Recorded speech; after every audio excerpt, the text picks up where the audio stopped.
Chez l'homme Sidra de Shoftim, septième montée, l'homme est un arbre. Dans la septième montée de notre Sidra, la Torah interdit formellement que l'on détruise des arbres fruitiers, même en temps de guerre.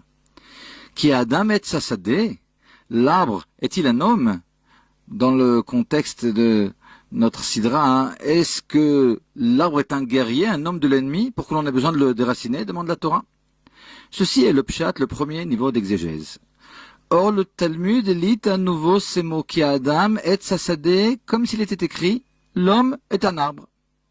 Il s'étonne de l'analogie et conclut « En effet, un Talmud Racham, un érudit possédant un bon caractère, est semblable à un arbre fruitier. » Il est vrai qu'un Talmud Racham, un érudit possédant de bonnes midot, un bon caractère, donne des fruits, des élèves dignes de ce nom.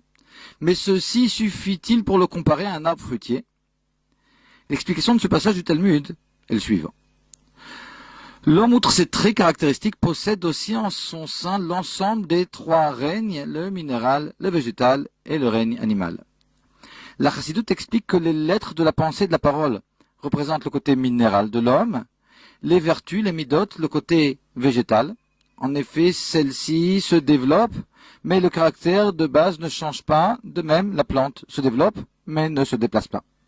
Et enfin, l'intellect de l'homme représente le règne animal, notamment pour la faculté de l'intellect de se déplacer facilement d'un sujet à l'autre. De plus, le règne animal est appelé Chai, la vie. Or, la Chorma, la sagesse, nous dit le mot dans Kohelet, donne de la vitalité à celui qui la possède. Après cette introduction, revenons au passage du Talmud. Le Talmud s'étonne. L'homme est-il vraiment un arbre?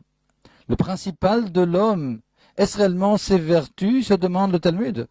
Son côté intellectuel n'est-il pas plus noble et donc plus essentiel? Et répond, un Talmid Chacham, un érudit, possédant un bon caractère, est semblable à un arbre fruitier.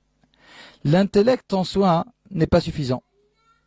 Certains arbres ne donnent pas de fruits. Si cependant l'intellect, la Torah du Talmid Chacham, agit sur les midot, le caractère, de sorte que le Chacham soit humble, avenant, etc., alors uniquement alors il donnera des fruits. L'intellect n'est donc qu'un moyen. Notre fonction principale ici-bas est de transformer nos vertus et uniquement alors sera assurée la relève, les fruits. Nous sommes donc des arbres.